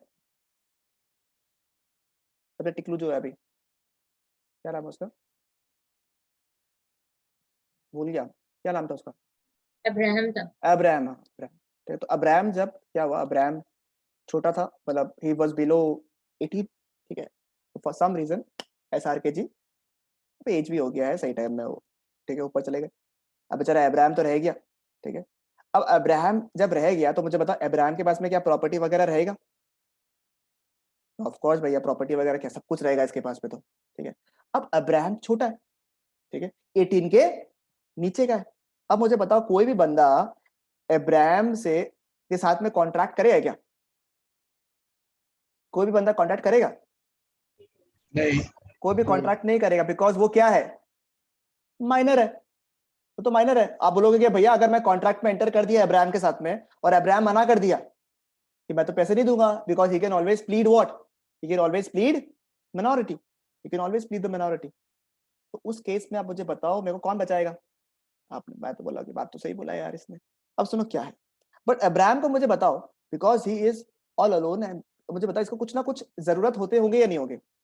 He might require certain things, ठीक है, फॉर एग्जाम्पल इसको शायद अच्छे स्कूल में पढ़ना है, ठीक है, इसको घर पे कुछ कुछ चीजें चाहिए होगी, कुछ कुछ एसेंशियल चीजें चाहिए होंगी, ठीक है, कुछ कुछ चीजें लाइफ में रहने के लिए इसको कुछ कुछ चीजें चाहिए नहीं, बताओ मेरे को, कुछ चाहिए होंगे इन्हें चीजें, ठीक है। He might require certain things to carry out his comfortable living, ठीक है, बट अभी कोई भी कॉन्ट्रैक्ट में एंटर नहीं कर रहा। इधर में बीच में लॉ आता है, ठीक है, इधर बीच में क्या आता है, लॉ आता है। तो ये लॉ बोल रहा है कि अगर कोई इंसान,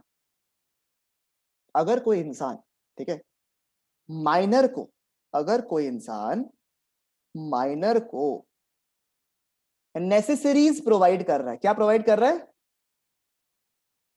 नेसेसरीज प्रोवाइड कर रहा है, मतलब कि उसका स्कूलिंग है तो स्कूलिंग का एडमिशन करवा दिया, या फिर स्कूल्स के लिए बुक्स लेके आ गया, या फिर उसको लगता है कि फोन का रिक्वायरमेंट है तो फोन दे दिया। तो जो नेसेसरीज है, अब वो पर्सन टू पर्सन डिपेंड करता है कि नेसेसरीज क्या होता है, ठीक है। तो उसको कुछ भी नेसेसरीज है, उसमें अगर कोई भी मेजर उसको हेल्प कर रहा है, कोई भी मेजर उसको हेल्प कर रहा है, ठीक है, उस क्या प्रोवाइड करने के लिए, उसको नेसेसरीज प्रोवाइड करने के लिए, इन दैट केस, ठीक है, अब्राहम का जो भी प्रॉपर्टी है, अब्राहम खुद नहीं, अब्राहम का क्या प्रॉपर्टी से ये जो मेजर है उतना अमाउंट वसूली कर सकता है, ठीक है। वापस सुनो, अब्राहम 18 के नीचे है, अगर कोई थर्ड पार्टी या मेजर इंसान उसको नेसेसरीज प्रोवाइड कर रहा है तो ही कैन, कुछ नेसेसरीज अगर प्रोवाइड कर रहा है तो कुछ ना कुछ तो अमाउंट बनता है ना सामान का, ठीक है। तो अगर प्रोवाइड कर रहा है तो he can only recover from what, that amount जो उसने प्रोवाइड किया एज नेसेसरीज टू अब्राहम, वो किससे रिकवर कर सकता है? From the property. ऑब्वियसली वो प्रॉपर्टी तुम्हारा पेरेंट्स ने उसका होल्ड करके रखा था अब्राहम के लिए, तो वो जो प्रॉपर्टी है ना अब्राहम का, उसी से वो अमाउंट को रिकवर कर सकता है, ठीक है। पॉइंट समझ में आया आप लोगों को? पॉइंट समझ में, इस पे डाउट एक जरूर आएगा, इसमें क्वेश्चन आएगा, डाउट नहीं आएगा, क्वेश्चन आएगा, मेरे को पता है, अगर वो क्वेश्चन है तो समझ जाएगा। बताओ, पॉइंट समझ में आया आप लोग को? मतलब कि एक ही जगह है जहां पे माइनर, मैं बोलूंगा माइनर तो इसमें भी लायबल नहीं है क्योंकि माइनर का प्रॉपर्टी लायबल है खाली, ठीक है, मगर एक ही जगह है जहां पे मेजर अगर माइनर के साथ में कॉन्ट्रैक्ट करता है तो उसको अमाउंट मिल सकता है, वो क्लेम कर सकता है, ओनली कब, जब वो एक तो नंबर 1 नेसेसरी सप्लाई कर रहा है, और वो किससे रिकवर कर सकता है? जो भी माइनर का प्रॉपर्टी होगा उसी से रिकवर कर सकता है। चलो शूट मी और क्वेश्चंस अगर आपको समझ में आ गया तो बोलो, क्वेश्चन बोलो, कैसे कहते हो? और अगर माइनर के पास कोई प्रॉपर्टी नहीं होगा तो मतलब ये क्वेश्चन आने था, नहीं है तो रिकवर नहीं कर सकता। जब नेसेसरी सप्लाई कर रहा था तो पता था उसका प्रॉपर्टी है या नहीं है। अगर उसके पास प्रॉपर्टी नहीं है तो वो कुछ भी रिकवर नहीं कर सकता। अगर प्रॉपर्टी का अमाउंट कम हो गया, नेसेसरीज जो जो मैक्स, देखो पहला बात तो प्रॉपर्टी का अमाउंट इतना कम तो नहीं हो सकता कि नेसेसरीज प्रोवाइड करने में, पहला बात तो बाई चांस अगर कम हो गया तो जितना अमाउंट मैक्सिमम उसका प्रॉपर्टी का वैल्यू है उतना तक ही वो रिकवर कर सकता है। और प्रॉपर्टी भी नहीं है तो कोई तो हेल्प नहीं करेगा, फिर उस बच्चा का क्या होगा? देखो उसके लिए तो देखो सेवा केंद्र होता है ना कुछ कुछ। इमोशन में भैया डाल रहे बीच पे इसमें। हाँ सपोज उसका फादर उसको प्रॉपर्टी देके गया, उतना को सेल करने का तो उसके पास राइट होगा, मतलब कि वो किसी और के साथ कॉन्ट्रैक्ट में आके उसको बेच दे और पैसा ले पाए, उतना तो होना चाहिए ना। मतलब इसमें भी वो खुद तो लायबल नहीं है ना, अगर वो कॉन्ट्रैक्ट में भी एंटर। मतलब हाँ, जैसे पैसा उठाना उसका भी पैसा इसमें चाहिए ना, इसमें मैं बताता हूं तुमको, कभी भी ना वो खुद अकेला ये काम को नहीं कर सकता है, उसके साथ में कोई एक मेजर होना पड़ेगा, समझा, फॉर कंसेंट। क्योंकि क्या होता है, अगर 18 के नीचे होता है ना तो लगता है कि बच्चा है, मतलब he might come into a wrong conclusion, तो साथ में मेजर होना पड़ेगा, मेजर कंसेंट होना पड़ेगा। भैया प्रॉपर्टी में क्या बैंक का पैसा भी इंक्लूड होता है क्या? सब चीजें, प्रॉपर्टी, बैंक बैलेंस, बंगला, सब, हीरा ज्वेलरी सब। और हैरी पॉटर नहीं कहता, हैरी पॉटर, हैरी पॉटर का मम्मी पापा जब मर गया था तो उसके लिए बहुत सारा गोल्ड का कॉइन्स वगैरह उसे छोड़ के गया था ना, तो उसका प्रॉपर्टी हो गया। तो उसको अगर कोई हैरी पॉटर देखा ना तो उसको वॉन्ड वगैरह जो चाहिए था उसमें वो गोल्ड का कॉइन्स यूज कर लिया था, तो वो इसलिए रिकवर कर पाया था क्योंकि उसका मम्मी का प्रॉपर्टी हाथ में था, मम्मी पापा लोग। इसने हैरी पॉटर ने देखा, छोड़ो, ऐसे ही बोल रहा था। और किसी का कोई क्वेश्चन? यही एक अच्छा पॉइंट है, माइनर वाला पॉइंट में, और कुछ नहीं है। बोलो, एक काम करो, डाउट पूछा है ना, इस वाला पॉइंट को सिर्फ रीड कर लो बस, पॉइंट नंबर 5।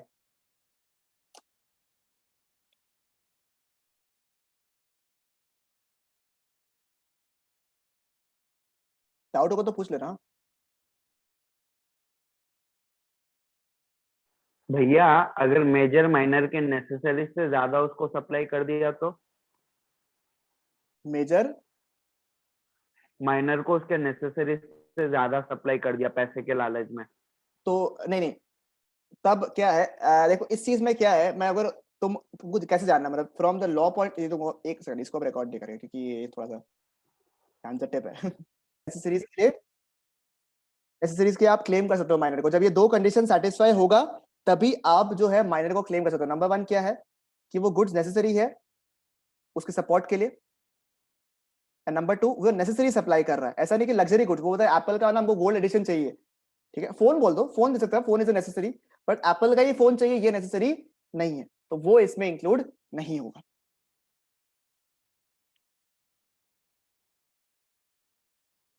आगे बढ़ सकता है, बताओ।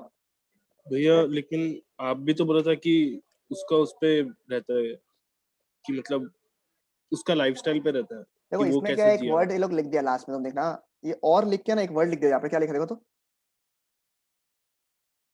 अननेसेसरी आर्टिकल्स, ये बहुत ही सब्जेक्टिव वर्ड हो गया, और डिपेंड करता है कि कैसा उसका financial position. For example Abraham है तो उसका इतना पीछे अगर दिया हुआ है तो उसके लिए क्या पता iPhone is a normal thing, हाँ, बट अगर आईफोन में भी बोलता है आपको हीरा लगा के चाहिए पीछे से, तो वो अननेसेसरी गुड्स हो गया, समझ रहे बात को। तो it really depends person to person. वैसे लॉ में लिख दिया कि ऐसे नहीं होता, लग्जरी और कॉस्टली, एक्सेप्ट कॉस्टली अपने लिए हो सकता है कि एक 50,000 का लैपटॉप भी कॉस्टली हो अपने लिए, बराबर, बट उसके लिए क्या पता 1 लाख का लैपटॉप भी कॉस्टली ना हो, तो ये बहुत सब्जेक्टिव है, समझ रहे बात को।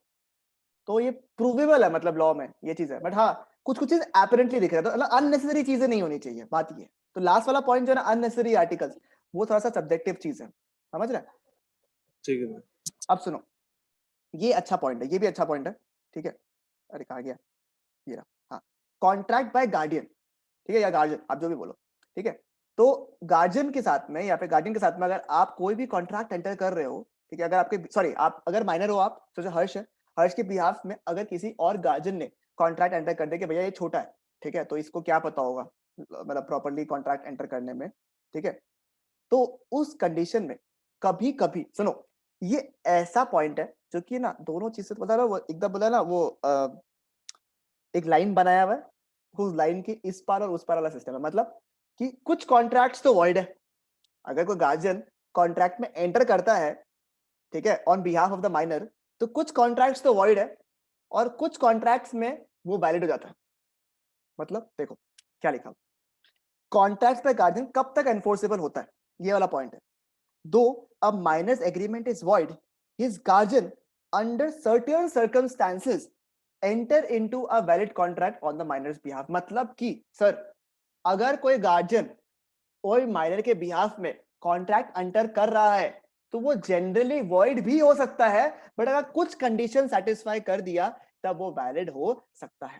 देखो, but all contracts made by the guardian or on behalf of the minor is not valid. मतलब हर कॉन्ट्रैक्ट जो जरूरी नहीं कि वैलिड हो, मतलब कि वॉइड भी हो सकता है और वैलिड भी हो सकता है। अब इसलिए इसने एग्जांपल दिया, देखो for instance the guardian of a minor has no power to bind the minor by a contract for purchase of immovable property। मतलब कि माइनर के बिहाफ में कोई भी उसका गार्जियन जो है, जैसे जरा भी शिव भैया किसी ने बोला था ना, किसने बोला था मेरे को याद नहीं है अभी, कि भैया उसके बिहाफ में उसने प्रॉपर्टी बेच दिया, तो अगर गार्जियन ने बाई चांस उसकी प्रॉपर्टी को बेच दिया और बिहाफ ऑफ द माइनर, कि माइनर को कैसे पता होगा, अच्छा दाम है, बेच देता है, तो ये कॉन्ट्रैक्ट एंटर कराने के बाद भी ये कॉन्ट्रैक्ट क्या बन जाएगा, ये कॉन्ट्रैक्ट क्या हो जाएगा, ये कॉन्ट्रैक्ट क्या हो जाएगा, ये कॉन्ट्रैक्ट क्या हो जाएगा, वॉइड हो जाएगा।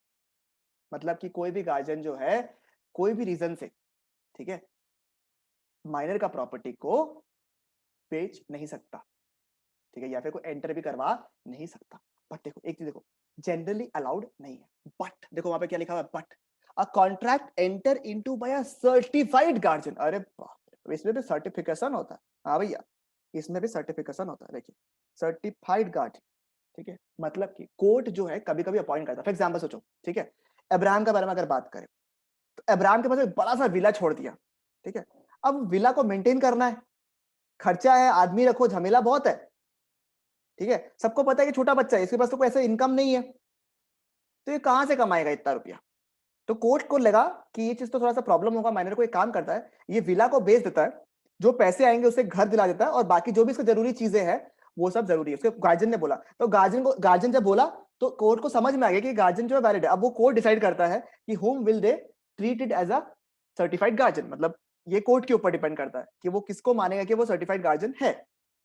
कोई रिटन कॉन्सेंट था या एसआर के जब जा रहा था उसके पहले लिखवा दिया कि तुमको अब्राहम का ध्यान रखना है, तो कोर्ट उसको देख के मे बी ही विल जज कि हाँ ये आप सर्टिफाइड गार्जियन है, आप इसको पावर दे सकते हो। तो अगर सोचो माइनर का प्रॉपर्टी बेचने की वजह से माइनर को थोड़ा फायदा हो, कोर्ट को जस्टिफाइड लग रहा है कि वो कॉन्ट्रैक्ट में एंटर करवा सकता है, तब ही उसको आप सर्टिफाइड गार्जियन बनाएगा। और अगर वो सर्टिफाइड गार्जियन की तरह कॉन्ट्रैक्ट में एंटर किया और वो प्रॉपर्टी को अगर बेचा भी, तो भी वो क्या बन जाएगा, कॉन्ट्रैक्ट क्या बन जाएगा, वैलिड। समझ में आया आप लोग को बात। मतलब गार्जियन जो है अगर माइनर के बिहाफ में कॉन्ट्रैक्ट में एंटर कर रहा है तो वो वॉइड कॉन्ट्रैक्ट भी हो सकता है और वैलिड कॉन्ट्रैक्ट भी हो सकता है। वॉइड कब होगा, जब बिना कोई पावर का उसने नॉर्मली कोई भी कॉन्ट्रैक्ट में एंटर कर दिया, कोई प्रॉपर्टी इमूवेबल प्रॉपर्टी बेच दिया, तो वो कॉन्ट्रैक्ट वैलिड नहीं होगा। बट अगर कोर्ट ने बोला, उसको पावर दिया कि तुम माइनर के बिहाफ में कॉन्ट्रैक्ट में एंटर करो, ये कब होता है, जो अभी मैंने सिचुएशन आपको बताया, ठीक है, उस सिचुएशन में वो अगर है, उस केस में क्या होता है, वो कॉन्ट्रैक्ट क्या बन जाता है आपका, वैलिड कॉन्ट्रैक्ट बन जाता है। समझ में आया आप लोग को, क्लियर है।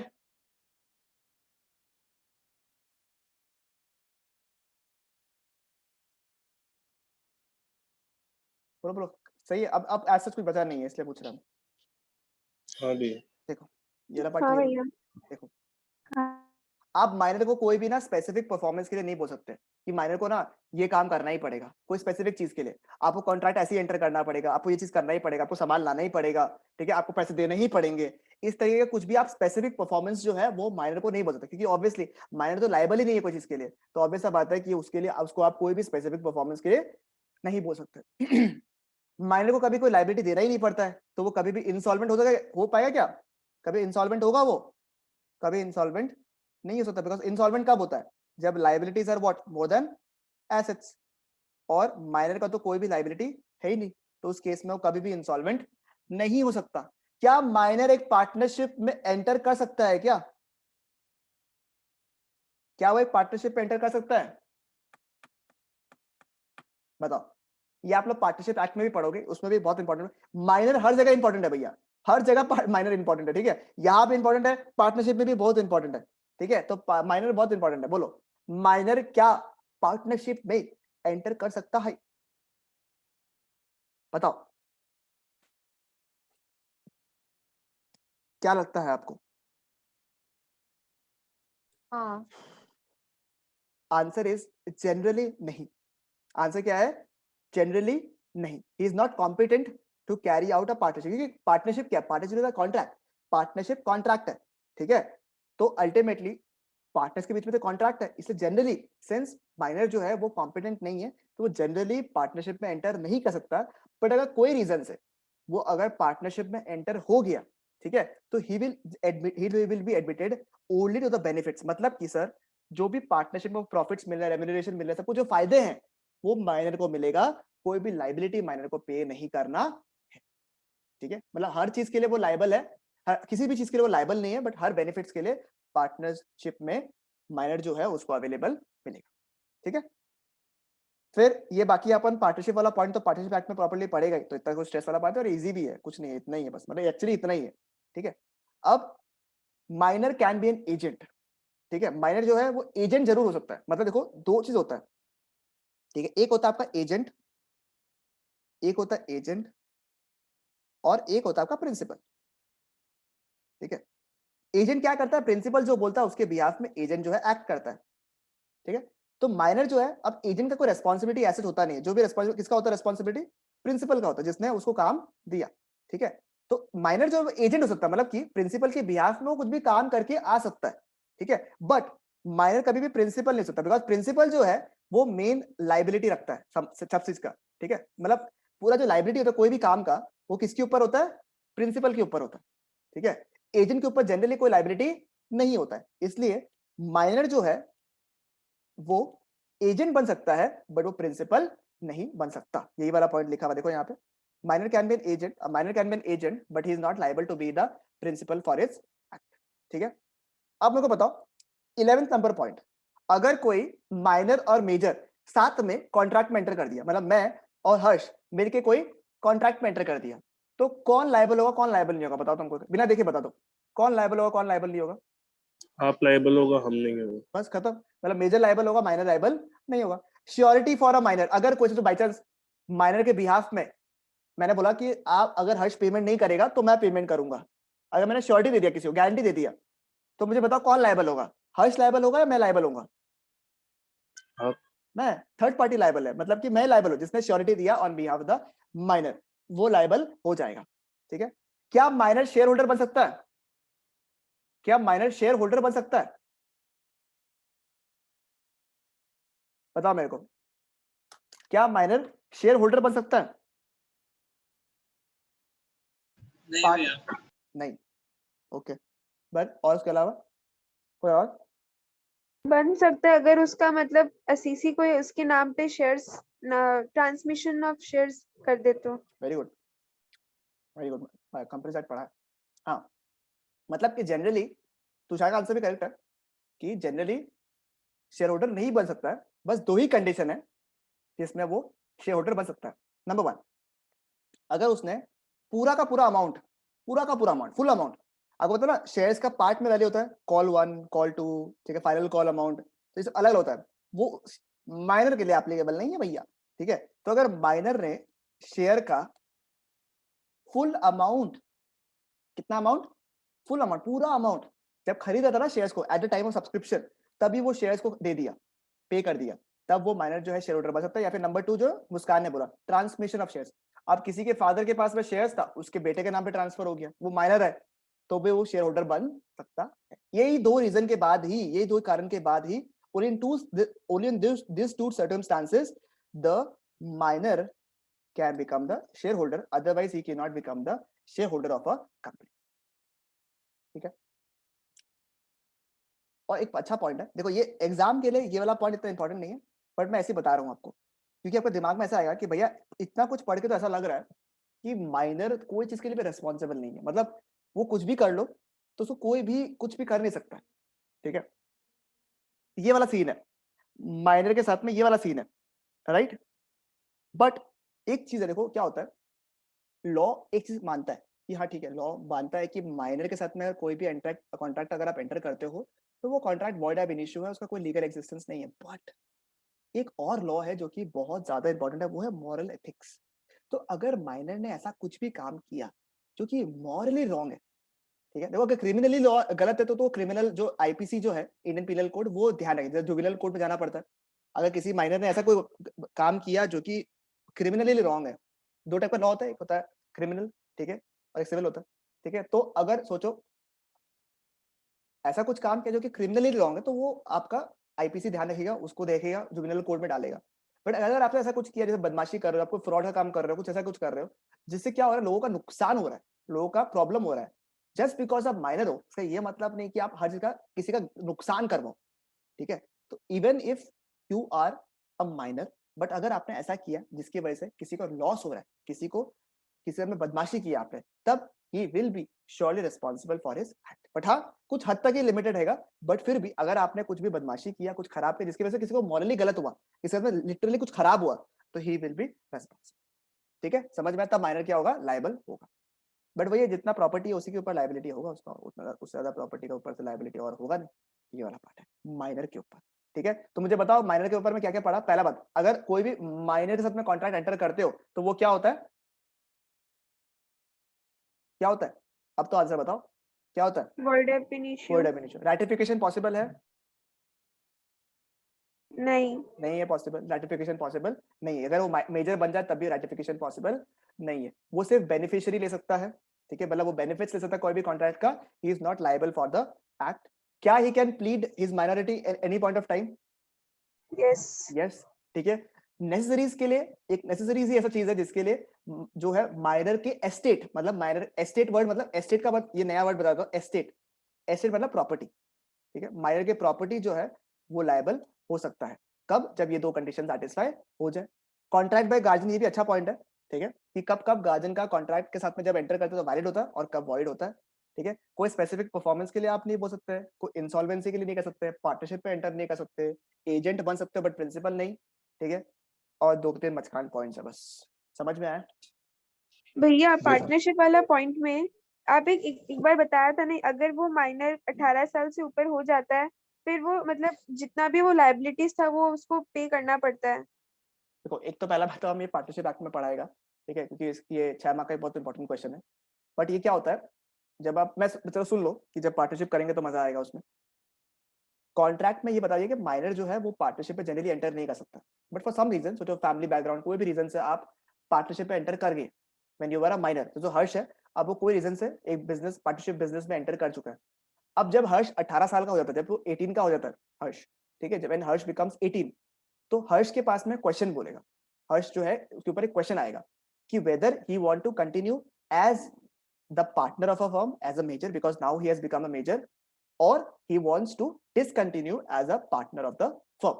ऐसा क्वेश्चन पूछेगा हर्ष को, और हर्ष को उसका जवाब 6 महीने के अंदर देना पड़ेगा, ठीक है, 6 महीने के अंदर। अब वो 6 महीना कब से गिनता है, वो सब कुछ हम लोग वहां डिटेल में डिस्कस करेंगे, ठीक है। तो 6 महीने के अंदर हर्ष को क्या बताना पड़ेगा, whether he wants to continue as a partner or not, ठीक है। अगर हर्ष ने बोला नहीं मेरे को कंटिन्यू नहीं करना, तो खत्म, वहीं पे बात खत्म, ठीक है। जो किया सही, कोई दिक्कत नहीं। वो 6 महीना मान लेंगे कि हर्ष उस समय 6 महीने में भी माइनर ही था, ठीक है, कोई लाइबिलिटी नहीं रहेगा माइनर का, हर्ष का कोई भी लाइबिलिटी नहीं रहेगा। बट इफ ही सेज कि हाँ कुबुले मैं पार्टनर बनिम, ठीक है, मुझे ভাল লাগে पार्टनरशिप बढ़िया, ठीक है, मैं बनिम पार्टनर, उस केस में, ठीक है, उस केस में Harsh would be liable for all the acts. जब से वो पार्टनरशिप फॉर्म एंटर किया था, नन्ना मुन्ना राही था, देश का सिपाही था, जब वो पार्टनरशिप में एंटर किया था, तब से लेके अगर अभी तक उसका कोई, उसका पार्ट, पूरा फॉर्म का नहीं, उसका पार्ट का कोई भी अगर लायबिलिटी है तो हर्ष उसके लिए लायबल हो जाएगा। स्टार्टिंग फ्रॉम द इंस्पेक्शन, जब वो पार्टनरशिप फॉर्म में एंटर किया था, तब से लेके अभी तक अगर कोई भी उसका लायबिलिटी है, ठीक है, तो वो उसमें एंटर कर सकता है, मतलब वो उसके लिए लायबल हो जाएगा। ये अपना पार्टनरशिप एक्ट में पड़ेगा, समझ में आया भैया? एसआरके वाला केस में वो अगर इंसॉल्वेंट था, कौन? एसआरके इंसॉल्वेंट हो गया, ठीक है, और फिर उसके पास तो कोई प्रॉपर्टी नहीं रहा, मतलब बच्चे के पास, तो माइनर के पास, तो ऑटोमेटिकली वो भी इंसॉल्वेंट ही हुआ। नहीं, सुनो, तुम्हारा लाइबिलिटी जो है ना, वो तुम्हारा लाइबिलिटी है, मतलब एसआरके का लाइबिलिटी एसआरके लाइबिलिटी, मतलब liabilities can not be pushed over, समझ रहा है? Liabilities can not be pushed over, क्योंकि जस्ट बिकॉज़ एसआरके ने दिया तो तुम्हारा अब्राहम, प्रोवाइडेड कि जॉइंट कॉन्ट्रैक्ट किया हो, कि सोचो अगर एसआरके नहीं दे पाया तो 100% विल पे, तब वो दूसरा पर्सन लायबल हो जाएगा, अदरवाइज ऐसा नहीं है। जितना मैक्सिमम लायबिलिटी कितना होता है, जितना एसआरके का जो लायबिलिटी है उतना ही लायबिलिटी होता है, उतना उससे ऊपर लायबिलिटी उसके लिए नहीं है, समझ में? ये भी एक अच्छा पॉइंट है, ये भी हम डिस्कस करेंगे, ठीक है भैया। लेकिन वो कि डेब्ट्स पे करने के चक्कर में वो अपना सारा प्रॉपर्टी उड़ा लिया, हाँ, तब तो कुछ उसके नहीं बाद मिलेगा, तब कुछ नहीं मिलेगा उसको, उपाय नहीं है। मिलेगा नहीं, फिर उसका क्या होगा? फिर वो तो इंसॉल्वेंट ही माना जाएगा। नहीं नहीं, वो बच्चा नॉर्मल है, वो कुछ भी नॉर्मल है, मतलब वो इंस्टॉलमेंट नहीं है, वो नॉर्मल है, मतलब उसको कुछ प्रॉपर्टी नहीं मिला, अब उसको खुद का गुजारा चलाना पड़ेगा, जैसे उपाय नहीं है भाई। अब जिससे उसको जो हेल्प मिले, कोई उसको फैमिली मेंबर हेल्प कर दे, वैसा हेल्प कर दे, तो वो हेल्प के ऊपर जिएगा, मतलब ना उसके पास कोई तो- लाइबिलिटी है ना कोई उसके पास एसेट्स है, सिंपल सा बात है, मतलब अकेले आए हैं अकेले जाएंगे वाला सिस्टम है, समझ में आया? ये कंडीशन को क्या बोलेगा फिर? कुछ नहीं बोलेगा, नॉर्मल स्टेट है, कुछ नहीं है। ऐसे गरीब होता है ना, गरीब होता है ना देश में, अब उसको थोड़ी ना उसको इंसॉल्वेंट बोलता है, नहीं बोलता है ना, नॉर्मल स्टेट है, मतलब गरीब स्टेट है या हालत खराब है वाला स्टेट है, बस नहीं है कुछ भी, पैसे नहीं है हाथ में।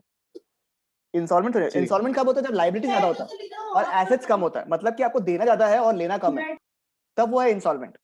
इसमें तो देना ही नहीं है कुछ भी, पैसे नहीं है, बात सही है, बट देने कुछ नहीं है, ठीक है। ठीक है, समझ में आया सबको?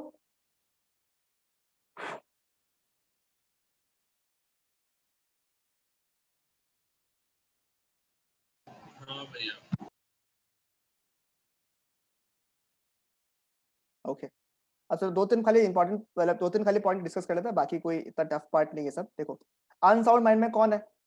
जो इंसान इडियट है, मतलब पूरा पागल, या फिर लुनेटिक आधा पागल, कभी कभी पागल हो जाता है, कभी कभी नॉर्मल हो जाता है, आधा पागल, ठीक है?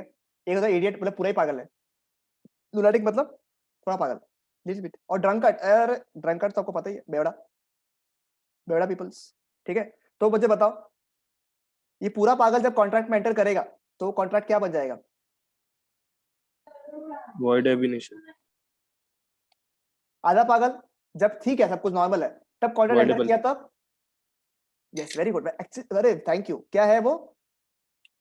Voidable. Voidable at the option of the agreed party, मतलब उसको जब उसके पास डिफेंड करने के लिए है। बट सोचो अगर ये पागल जो है नॉर्मल, एकदम नॉर्मल सेंस में सब कुछ ठीक है, तब क्या होगा? वैलिड। और अगर वो पगला हो गया तो, ठीक है, तो ये बहुत सब्जेक्टिव मैटर है। और बेवड़ा, बेवड़ा केस में क्या होगा? वही वैलिड, नहीं तो वॉइडेबल। तेतिया खुआ ना है, तेतिया खुआ ना है, तेतिया वाला वैलिड। कॉन्ट्रैक्ट एंटर करने के बाद में बम्पर पिया कि भाई बिजनेस डील हो गया, कॉन्ट्रैक्ट बवाल, जीत गया, अब तो बहुत प्रॉपर्टी आ गया, कोई टेंशन नहीं, उसके बाद पिया, फिर क्या वॉइड होगा वैलिड होगा? Contract valid. वैलिड रहेगा, क्योंकि जब कॉन्ट्रैक्ट बना रहा था, करने के बाद जब कॉन्ट्रैक्ट बना रहा था तब क्या था? वो बिल्कुल ओके था, ठीक है? But I don't support drinking, just saying to just teach you all, ठीक है? ये हो गया डिस्क्वालिफाइड बाय लॉ। इधर से पूछा था कि कब कब भैया डिस्क्वालिफाइड होता है, देखो कब कब होता है। एलियन एनिमी, ये याद है किसी को? एलियन एनिमी कहीं पढ़ाया था आप लोगों को मैंने? एलियन एनिमी कहीं पढ़ाया था, याद है क्या किसी को? Daimler versus Daimler continental tyre and rubber company, very good. तो अगर सोचो एग्जांपल, अगर इंडिया पाकिस्तान वॉर चल रहा है तो पाकिस्तान अपने लिए क्या हो गया? Alien enemy, alien enemy. ठीक है? तो उस समय अगर कोई भी कॉन्ट्रैक्ट आप एंटर कर रहे हो तो वो क्या हो जाएगा? Disqualified by law. Foreign souvenirs के साथ में सोचो, अगर बड़े बड़े लोग जो होते हैं ना, गवर्नर ऑफ ये, रियल मेजेस्ट, ये सब के साथ अगर आप कॉन्ट्रैक्ट एंटर कर रहे हो, जनरली डिस्क्वालिफाइड बाय लॉ होता है ये, ठीक है? क्यों होता है? बिकॉज ये अपना ही बनाया हुआ है लोगों कि कोई एकदम होता है ना वो secretary of somebody, secretary of defence, आप तो ट्रम्प के साथ में अगर कॉन्ट्रैक्ट कर रहे हो, आप नरेंद्र मोदी के साथ डायरेक्टली कॉन्ट्रैक्ट कर रहे हो, तो इसे डायरेक्टली कॉन्ट्रैक्ट जो generally disqualified by law, because ये बड़े बड़े लोग हैं, इनके लिए कुछ भी पैसे बचे नहीं रहना चाहिए, और इनसे पैसे मिलते भी नहीं है, इस वजह से डिस्क्वालिफाइड बाय लॉ ही कर दिया। तो ये बड़े बड़े लोगों से ना थोड़ा बच के रहिएगा, ठीक है? इनके साथ में कॉन्ट्रैक्ट मत एंटर करिएगा। Convict can contract when on leave, मतलब देखो अगर आप कॉन्ट्रैक्ट है, सॉरी अगर आप कन्विक्ट है, मतलब कि आपको पकड़ा गया है, आप तब आप कॉन्ट्रैक्ट में एंटर नहीं कर सकते, बट आप कॉन्ट्रैक्ट पे तब एंटर कर सकते हो जब आपको, आपके पास केस था बट अगर आप छूट गए हो आप केस से, अब सब आपका सारा जो इंजाम था वो हट चुका है, then you can enter onto a contract. तो contract when on leave, you can enter into a contract when you are on leave. ठीक है, corporations, ठीक है, ये corporations वाला पार्ट जो है ये आप एक बार रहने दो, ये वाला छोड़ दो पॉइंट को, ठीक है। ठीक है, ये हमारा जनरली होता है कॉन्ट्रैक्ट में कुछ अगर लिखा हुआ रहता है, ठीक है, तो अगर उसके हिसाब से अगर नहीं हुआ तो वो कॉन्ट्रैक्ट कैसे वॉइड हो जाएगा ना, वो अलग चीज है। और इंसॉल्वेंट अगर हो गया कोई इंसान के साथ में, अगर जो इंसान अगर इंसॉल्वेंट हो गया तो वो क्या वो कॉन्ट्रैक्ट में एंटर कर सकता है क्या?